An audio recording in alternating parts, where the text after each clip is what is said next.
nombre es Joedor Marín, estudiante de Ingeniería Civil de la Gran Mariscal de Ayacucho. El día de hoy vengo a hablarle un poco sobre la capacidad vial.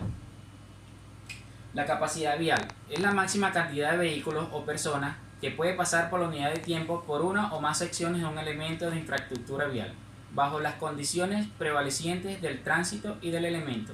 Este máximo no puede ser superado si no se modifican dichas condiciones prevalecientes, es decir, las características geométricas del diseño. Equivalencias de vehículos. Aquí tenemos una tabla donde salen las equivalencias para vehículos en vías urbanas, diseños de redoma y dispositivos rotatorios, diseños de intersecciones y con semáforos. Estas equivalencias se aplican para pendientes menores de 2%. Elementos de sección transversal. Los elementos que conforman la sección transversal de la carretera son carriles, calzadas o superficies de rotadura, las bermas, los brocales y cunetas, taludes y elementos complementarios, es decir, las barreras de seguridad, los ductos y cámaras para fibra óptica, guardavías y otros, que se encuentran dentro del derecho de la vía del proyecto. Le daré un breve concepto de cada uno de estos elementos ya antes mencionados, empezando por lo que es la calzada o la superficie de rotadura, ¿verdad?, que es la parte de la carretera destinada a la circulación de vehículos, compuesta por uno o más carriles. No incluye la berma. La calzada se divide en carriles, los que están destinados a la circulación de una fila de vehículos en un mismo sentido de tránsito.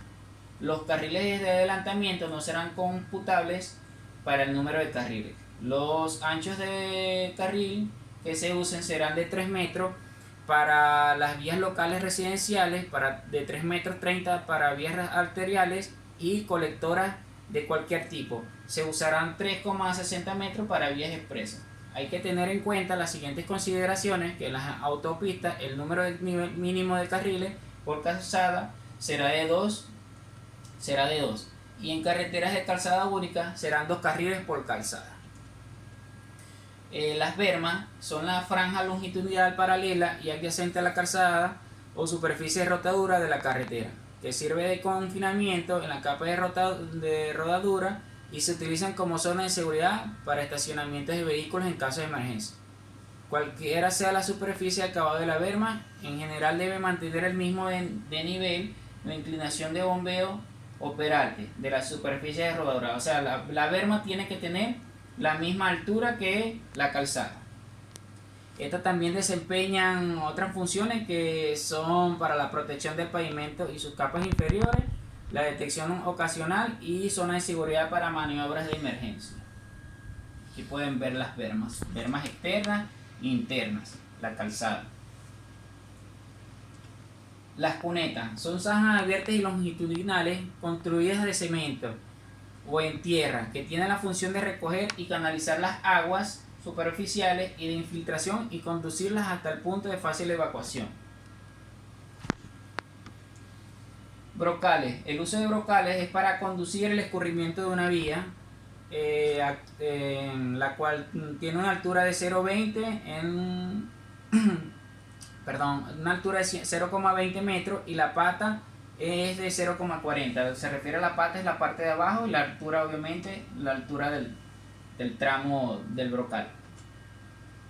Los taludes son planos laterales que limitan la explanación de la carretera. La inclinación del talud se mide por la tangente del ángulo que forman tales formas con la vertical. Estos taludes deben de tener un corte de medio y en 1 metro vertical por 50 centímetros. Estos son los taludes. Son como paredes reforzadas, pues. Pueden estar tanto acá arriba como en la parte de abajo de las carreteras. Las islas y separadores son áreas generalmente son de zonas verdes o de concreto, ubicadas entre calzadas y de forma paralelas a estas. Su finalidad es de independizar el tránsito, ¿verdad? Y también pueden ser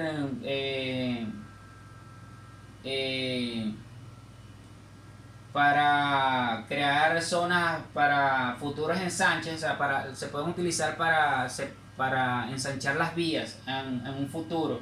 También ayudan a minimizar cuando los carros vienen en vía contraria, el encandecimiento, y brindan una mejor función estética, y también sirven para ubicar el alumbrado público y la señalización de estos. Las veredas. Las veredas son superficies elevadas con respecto a la calzada. Son una vía secundaria solamente para peatones. El ancho de estas son una variable en función del volumen peatonal. O sea, las veredas son las aceras, pues, que las conocemos como las conocemos acá en Venezuela. Paso peatonal. Los pasos peatonales son una serie de rayas blancas en la carretera, como la pueden ver acá, ¿verdad? Por donde circulan solamente las personas. También es conocido como paso de cebra. Su objetivo es facilitar a los peatones o viandantes para que puedan cruzar con seguridad, pues es un lugar establecido para solo el uso de ellos. Pasarelas y pasos subterráneos. Las pasarelas para peatones tendrán una altura de 5 metros y barandas de 1 metro.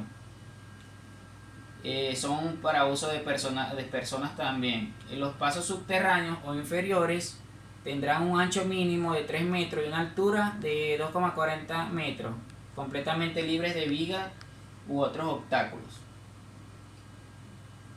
Los elementos del eje vial en la planta. Bueno, los elementos del eje vial en la planta, uno de ellos es el radio mínimo de curvatura. Los radios mínimos de curvatura horizontales son los menores radios que puede recorrerse por la velocidad de diseño y la táxima máxima del peralte. Acá tenemos la fórmula de cómo se calcula ese radio mínimo, ¿verdad? Que el radio mínimo es igual a velocidad al cuadrado, que es la velocidad del diseño, ¿verdad? Entre 127, que es una constante, por P máximo, que viene siendo el máximo del peralte asociado a esa velocidad, y F max, que es el coeficiente transversal máximo asociado a esa misma velocidad de diseño. También está la longitud de diseño mínima, que para hallar estos valores de la curva de transacción se determina con esta fórmula. L mínimo, que viene siendo longitud de transición, es igual a la velocidad, que viene expresada en kilómetros por hora, entre otra constante que viene expresada en metros sobre segundos cúbicos, igual a la velocidad, otra constante que es R, metro, viene dando en metro, por 1,27p, que es un porcentaje. Los elementos del eje vial en perfil. La pendiente máxima es uno de ellos, que es la mayor pendiente que se permite en el proceso, queda determinada por el volumen y la composición del tránsito previsto y la configuración del terreno. Según la AASHO, recomienda para principales las pendientes máximas no excedan los datos en la siguiente figura, en la siguiente tabla, perdón. Tenemos la tabla acá que nos dice el tipo de terreno y el porcentaje de cada pendiente para las velocidades de proyecto en esos caminos principales. La longitud mínima de curva vertical convexa se determina según estas dos fórmulas que tenemos acá, cuatro fórmulas, perdón, ¿verdad? Aquí cuando la visibilidad es de parada, y para contar la visibilidad de alejamiento de adelantamiento del paso. O sea, una sirve para ver cuánto tramo cuánto tramo nos queda por frenar, y la otra para ver cuánto podemos adelantar. La longitud mínima de curva vertical cóncava, la longitud de estas curvas verticales cóncavas se determina con la siguiente fórmula. Cuando D es menor que L, o sea, donde D es la distancia entre el vehículo y el punto donde, con un ángulo de 1%, de un ángulo de 1, dependiendo de la luz de los faros y los rayos de intersección al rasante. Visibilidad mínima de frenado. Es la mínima requerida para que se detenga un vehículo en que viaja a la velocidad de diseño, de que alcance un objeto inmóvil que se encuentra en su trayectoria. Acá tenemos la fórmula para calcular esa visibilidad mínima de frenado, donde dp es la distancia de parado o visibilidad de frenado, ¿verdad? el tiempo de percepción, la desaceleración de ella. Para vías con pendientes superiores a 3%, tanto en ascenso como en descenso, se puede calcular con la siguiente fórmula. Esta fórmula es parecida a la otra, pero cuando la pendiente es superior a 3%. Donde D es una distancia de frenado en metros, la V significa velocidad de diseño, A es la desaceleración, la pendiente longitudinal viene expresada por I, y más o menos I viene siendo la subida o la bajada con respecto al sentido de circulación. La iluminación, por último tenemos lo que es la iluminación, que es la visibilidad bajo la visibilidad de condiciones de día o de noche. Es una de las necesidades fundamentales de los automóviles para viajar en los caminos de una manera segura y coordinada. Los beneficios de la iluminación son variados, tanto como peatones y para conductores. Los beneficios más importantes provienen de la seguridad que ella implica frente a la posibilidad de accidentes y de tranquilidad que se produce al poder ver los detalles del camino. ¿Cómo se llama? En las alturas de las iluminaciones deberían ser mayores de 8 metros, o sea, no pueden ser inferiores de 8 metros. Esta es mi exposición sobre capacidad vial. Muchas gracias.